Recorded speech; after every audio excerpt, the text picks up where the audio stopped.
Thabo Bester is a name that many people in South Africa now know. Before he became famous for his escape, he was known for a different, very bad reason.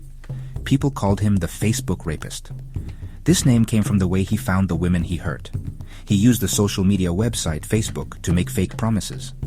He pretended to have amazing job opportunities for young women. He would say he worked for a big important company. He used social media to build a picture of a successful person, someone that others would want to trust and believe in, making his trap even more effective and dangerous for his unsuspecting targets.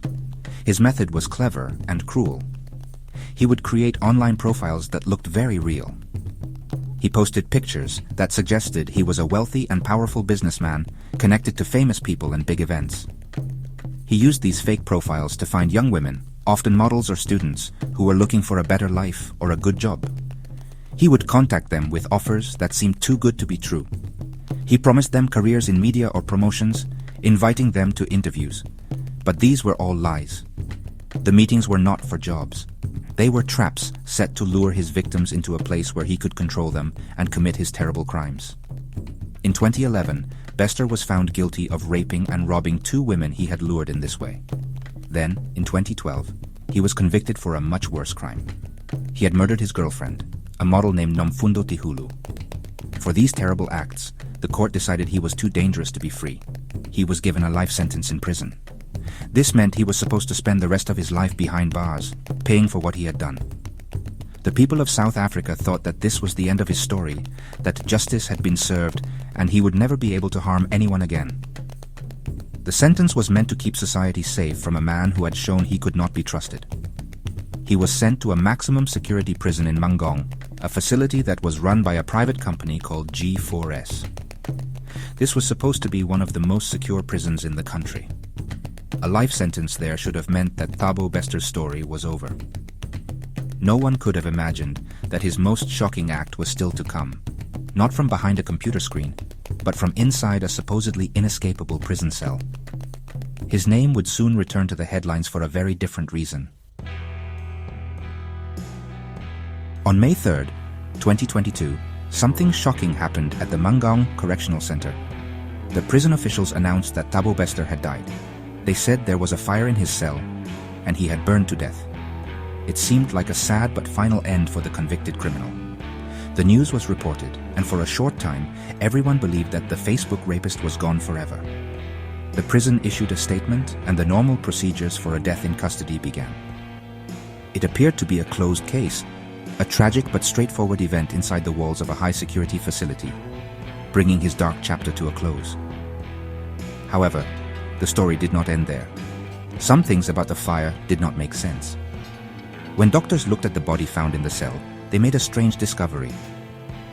A post-mortem examination, which is a medical check done after someone dies, showed that the person had not died from the fire.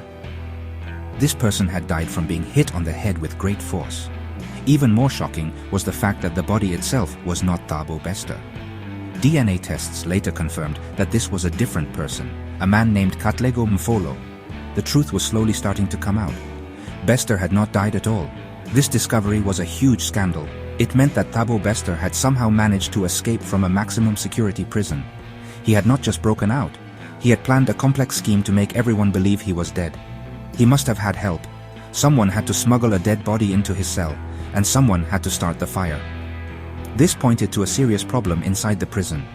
The people who were paid to keep dangerous criminals locked up had failed. An investigation began, but it moved very slowly, and for many months, the public was not told the full truth about what had really happened.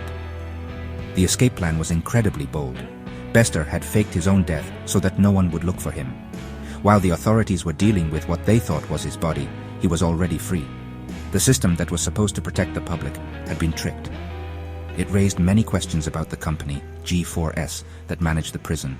How could a body be brought into a cell? How could a prisoner start a fire and just walk out?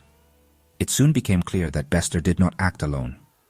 Prison staff and other people on the outside were involved in helping him escape justice. For almost a year, Thabo Bester lived as a free man. He was a ghost, a person who was officially dead, but was secretly living a life of luxury. He did not hide in the shadows. Instead, he lived in a big, expensive mansion in an affluent suburb of Johannesburg. He was seen shopping for groceries at popular supermarkets, just like any other person. He drove expensive cars, including a Range Rover. He was living this life with his partner, a well-known celebrity doctor named Dr. Nandifa Magudumana. She helped him stay hidden from the law while they lived together in plain sight, a fact that would later shock the entire nation. Dr. Magudumana played a very important role in Bester's life on the run. Their relationship had reportedly started while he was still in prison. She was a successful doctor with her own aesthetics clinic, but she risked everything to be with him. She helped him rent the fancy house and live this expensive lifestyle. In August 2022, just a few months after his escape, Bester was even stopped by police for speeding. He was driving Dr. Magudumana's car and gave the police a fake ID. He was arrested but was mysteriously released on a warning, a moment that showed just how broken parts of the justice system were. The public only found out about the escape in March 2023. A news organization called Ground Up published a story that proved Bester was alive. They showed pictures of him shopping in Johannesburg. Suddenly, the whole country realized that a dangerous murderer and rapist had been free for months. The police had to admit that the body in the cell was not his, and they finally launched a national manhunt to find him. The story became a massive sensation, and people were both scared and angry. They wanted to know how this could happen and why it was kept a secret for so long. The life Bester and Dr. Magudumana lived was a strange one.